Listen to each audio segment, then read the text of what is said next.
வண்டி நம்ம வந்து முறுக்கு பண்ணோம் இல்லையா, நேற்றுக்கு நாங்கள் பண்ணோம், ரொம்பவே நல்லா இருந்தது எதிர்பார்த்ததை விட. ஸோ என்னோட பொண்ணு வந்து திருப்பி என்கிட்ட கேட்டா, அதனால கோதுமை மாவில் எப்படி முறுக்கு பண்ணலான்னு இன்னைக்கு நம்ம பார்க்கலாம். இது வந்து நான் வந்து கோதுமை மாவில் முறுக்கு பண்ணியிருக்கேன். எப்படின்னா கோதுமை மாவில் வந்து நம்ம பிசையும் போது சப்பாத்தி மாதிரி வரலாம், அந்த பதத்தில் நம்ம வந்து முறுக்கு பண்ண முடியாது.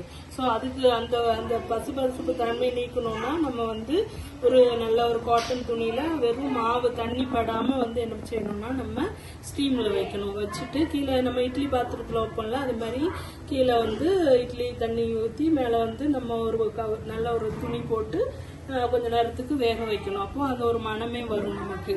அப்புறம் வந்து அது கொஞ்சம் அந்த சூடு ஆறின பிறகு நம்ம மாவை நல்லா பிரித்து விடும்போது நல்ல லைக் ரைஸ் பவுடர் மாதிரி நமக்கு வரும். சரிங்களா? அந்த மாதிரி ரெடி ஆன பிறகு கொஞ்சம் சூடு ஆறுனதுக்கப்புறம் அதில் வந்து நம்ம அடிஷ்னலாக என்னெல்லாம் ஆட் பண்ணோம் அப்படின்னா, பொரிகளையும் உளுந்து இருக்கு இல்லையா, அதை ரெண்டையும் வறுத்து பொடி பண்ணி இதில் ஆட் பண்ணிக்கிட்டு, அப்புறம் கொஞ்சம் ஜீரகம் ஆட் பண்ணியிருக்கு, அப்புறம் வந்து கொஞ்சம் காயப்பொடி ஆட் பண்ணியிருக்கு, அதுக்கப்புறம் வந்து தேவையான உப்பு வத்தல் பொடி ஆட் பண்ணி எல்லாம் போட்டு நம்ம நல்லா மிக்ஸ் பண்ணியிருக்கிறோம். மிக்ஸ் பண்ணி நல்லா நீங்கள் பாருங்கள், பார்க்கும்போதே நம்ம கையில் ஒட்டக்கூடாது. இடியாப்பம் மாதிரி நம்ம வந்து பிணைஞ்சு வச்சிருக்கு. நம்ம வந்து ஆல்ரெடி சூடு மாவு பண்ணி வச்சிருக்கோம்ல, அதனால லைட் வார்ம் வாட்டர்லேயே நம்ம வந்து நல்லா பிசைஞ்சு நம்ம கையில் நம்ம பார்க்கணும். இந்த மாதிரி ஒட்டக்கூடாது, அந்த மாதிரி நல்லா சாஃப்டாக இருக்கணும். அப்புறம் இது வந்து நம்மளோட முறுக்கு வச்சு அதில் வந்து போட்டு நம்ம வந்து முறுக்கு சொல்லணும். ஸோ நாங்கள் வந்து முறுக்கு வந்து பண்ணியிருக்கோம். 2 விதமான அச்சு இருக்கு, ஒரு ஸ்டார் அச்சியும் ரவுண்ட் அச்சியும் பண்ணியிருக்கு. இப்போ நம்ம சுத்தின முறுக்கு இங்கே இருக்குது. இப்போ வந்து ஒரு செட்டு 4 முறுக்கு போட்டு நம்ம வேக வச்சு ரெடி பண்ணியாச்சு. அடுத்து வந்து நான் 2வது இது வெந்ததுக்கப்புறம் அடுத்து உங்களுக்கு நான் ஆட் பண்ணுறேன். நெக்ஸ்ட் முறுக்கு இப்போ நம்ம புளிகிறோம். நம்ம மாவு கரெக்டாக நம்ம புளிஞ்சிருந்தோம்னா சுத்தத்துக்கு ரொம்ப ஈஸியாக இருக்கும். வித்தின் செகண்ட் வந்து நம்ம அழகாக பண்ணிடலாம்.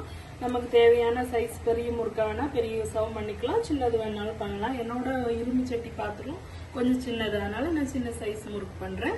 வாங்க நம்ம வந்து இப்போ எப்படி பண்ணலாம் அதில் போடுறேன். பாருங்கள், எண்ணெய் நல்லா காஞ்ச எண்ணெய். ஸோ இந்த மாதிரி போட்டாச்சு. 3 முறுக்கு போட்டாச்சு. 4 முறுக்கு வரை போடலாம் என்னோட இரும்பு பாத்திரத்தில். அடுத்த முறுக்கும் நம்ம புழிஞ்சிடலாம்.